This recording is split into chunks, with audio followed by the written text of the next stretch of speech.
Irish guy, and how dare you? Do you see what you've all done? Do you see how you've just broken the hearts of Arsenal fans even more? All people need to do is just chill for this season. Just let Arsenal win their games and slowly let their title bid peter out. But no.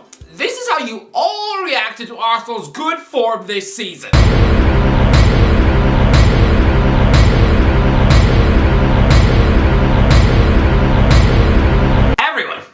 Everyone, you all got their hopes up.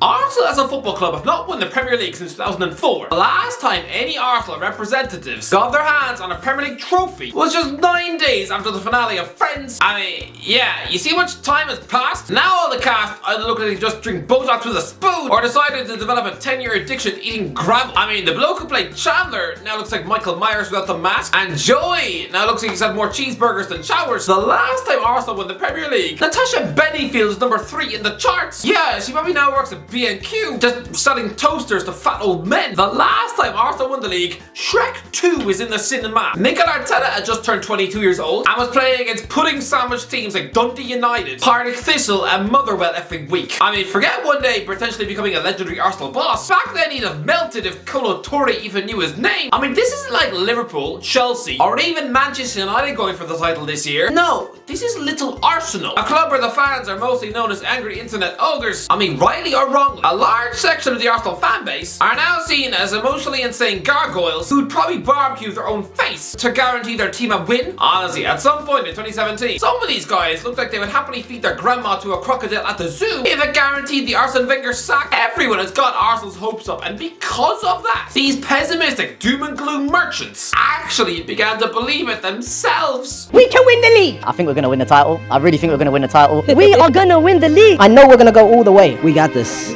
It's happening. We're gonna do this. We're gonna do it. Yeah, we're gonna do it, man. Oh, what makes this even more painful for Arsenal fans is that this season is literally like a dream come true. It's like it was scripted by Disney because nobody saw this coming. Nobody was prepared for it. I mean, they finished 5th last season, but I mean, this is what I said in my predictions last summer. 3rd Arsenal. Honestly, this season is going to be nothing, and I'm so convinced of Arsenal.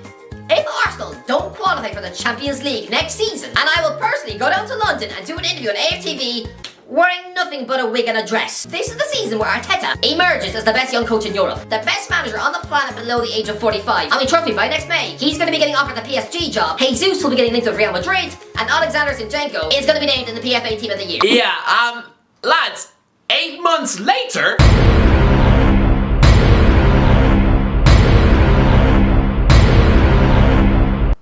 And I think it's pretty obvious that Zinchenko is going to make the Team of the Year too. This was a pretty special prediction. I'm sorry, but I no longer now look like I've got the brains of raw cauliflower, right? But yet, this is what you all said at the time. As an Arsenal fan, why did you have to jinx us like that? This has to be a joke, right? Lol. Ha ha ha ha ha ha. This prediction is a joke. I'm sorry, but the Irish guy has lost the plot. Yay, Arteta's gonna get sacked. If Arteta gets 3rd, I'll wear a dress in AFTV. Arsenal ends up above Chelsea. You, sir, just lost a subscriber to the channel. Get out. Boo! Was he saying boo or boo earns? No, Tron Verhoel, come back! I beg of you, come back!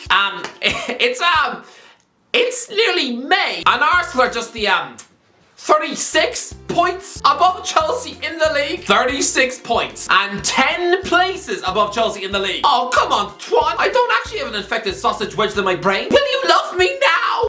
Nah, he's gone. He's unsubscribed. Probably more of a Rory Jennings fan. Not going to get sucked into hype. Puts Arsenal 3rd. Jesus linked to Real. Please let that Arsenal one be true. Yeah, this was an Arsenal fan begging for them to finish 3rd. I know, I've been like a small child who begged Santa Claus for an Xbox for Christmas. When I was 9, I just wrote a letter to Santa asking if he could put a lock on my uncle's bedroom door. But lads, my point is that Arsenal fans are now devastated to finish 2nd, right? And yet last summer, apparently I was showing the intelligence of a Rice Krispie bun to dare to stick you as high as 3rd. I said Arsenal would have a great season when everyone thought they would crumble and finish outside the top 4. Even Gary Neville, who, you know, after his Valencia embarrassment, he never ever predicts managers to get sacked. And yet even he thought after a defeat to Newcastle last May that Arteta would, very quickly get chewed up like a chunk of toilet paper. But the rest of you jumped on the Arsenal title bandwagon so quickly, you're almost in danger of puncturing the wheels. Everyone could see that a superhuman monstrosity like Pep Guardiola's Man City were always going to hunt this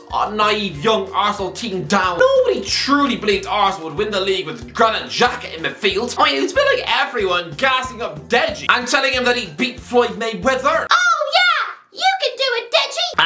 And then he gets punched up like a pinata doll. Arsenal are not winning the league. No chance. Lads, to prove it, if there is one team you do not want to play on the final day of the Premier League season, it is Wolves. Honestly, football managers should be more terrified of Wolves than Little Red Riding Hood. And Wolves ate her goddamn grandma. I've already said that Arsenal fans would happily sacrifice their grandma, so moving on. But lads, seeing Wolves as the final game on your fixture list, it brings nothing but misery. They're basically the Premier League banshee.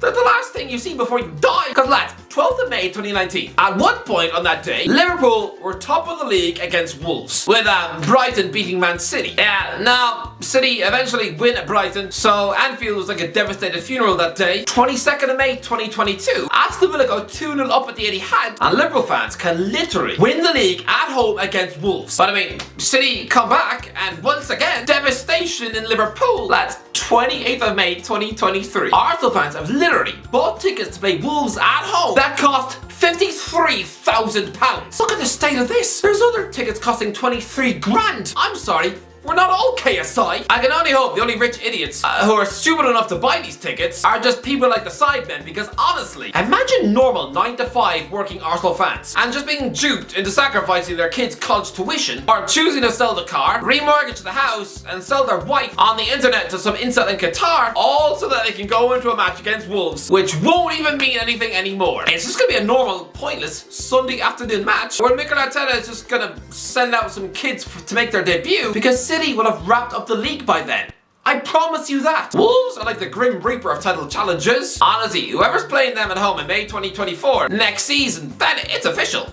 You ain't winning nothing. This will be the 4th season in 5 where Wolves have played the team on the final day of the season who finished 2nd in the league. Because I mean, they're up against Ole Gunnar Solskjaer's Man United in May 2021 and again finished 2nd. Although, to be fair, ever since Wolves got back into the Premier League in 2018, every single team that they have faced on the final day of the season has finished inside the top 4. Because I mean, they played Chelsea on the final day in 2020. So again, when the fixtures come out in the summer, if you're Newcastle, Chelsea or Tottenham and you've been picked to face Wolves in May, then you should dance naked around your kitchen. But I mean, if you're someone like Manchester City, then oof, it might be time to bite off a chunk of your nose, because you're not winning the league. This is Arsenal's funeral party. The title race won't even go until the final day of the season. They will lose at the Etihad, but I mean, yeah, they'll beat Chelsea at home, yes. But I reckon they will claw just a point at St James's Park, which ordinarily would be a very good result. Like when they picked up a 0-0 draw there in 2004. Then they will just about squeak a nervy win against Brighton at home. But I reckon Nottingham Forest away, a bit like Liverpool's Christian Bull, this will be the moment where the title is mathematically gone. They will slip to a shocking, embarrassing, last-minute defeat before,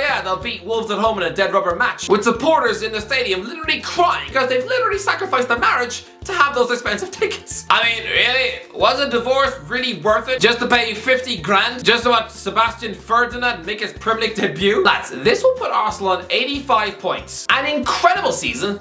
The biggest points tally since 2004. But Man City, they'll beat Arsenal on Wednesday. They'll win away at Fulham, beat West Ham at home, beat Leeds at home, maybe drop points and draw at a battle in Goodison Park. They'll beat Chelsea at home, beat Brighton away, and then just chuck the kids out on the final day against Brentford. I mean, they'll be in the hunt for the treble, right? So yeah, the likes of Rico Lewis, Cole Palmer, and Josh Wilson is brand will probably be on the pitch as they lose 2-0, but that will still put them on 89 points. They will win this league by 4. Pretty simple this. Look, this game against Southampton was pretty much a bottle job. I mean, sort of. Aaron Ramsdale has been flawless all year, but honestly, passing the ball straight to Carlos Alcaraz after just 30 seconds of the match, I'm borderline insane. Then Theo Walcott, a former chunk of Arsenal garbage that recently was hinting at retiring next month. I mean, he was frozen out of the team under Ralph Hasenhüttl and Nathan Jones. Anyway, here he is to somehow pop up and score a second. Gabriel Martinelli smashes one back, but then Arsenal just huffed and puffed, conceded a sloppy third goal to Dush Kaleta-Char, and then, fair enough, okay, you dragged out a point. Martin Odegaard and Bukayo Saka rescued it, But can you imagine if in the last minute, Leandro Trossard's long-range effort from outside the box was just 1 inch lower? It would have thundered it off the crossbar, and that would single-handedly be the greatest moment in the history of the Emirates Stadium, bar none. Imagine that, 3-1 down after 88 minutes, only to rescue the win. Everyone would then nail this Arsenal team on to go on and win the league after that. All it needed was that for that shot to be a tiniest smidgen bit lower. And honestly, Trossard would have absolutely broken Southampton hearts, but fully reignited the Arsenal title charge. That would be the equivalent of Vincent Kompany's wonder strike against Leicester in 2019. But even better, because this one would have been in injury time and would have rescued a win where they looked odds on to lose. But now the ball smacks the crossbar and goes into the crowd. And that's it.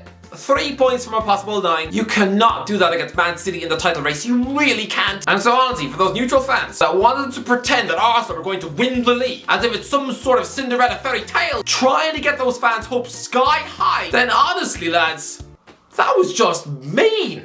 Anyway, that's it. What do you think? Let me know in the comment section below. What do you think? Are Arsenal out of the title race? Let me know. If you enjoyed the video, don't forget to like, share and subscribe. And as always, I'll talk to you in a while.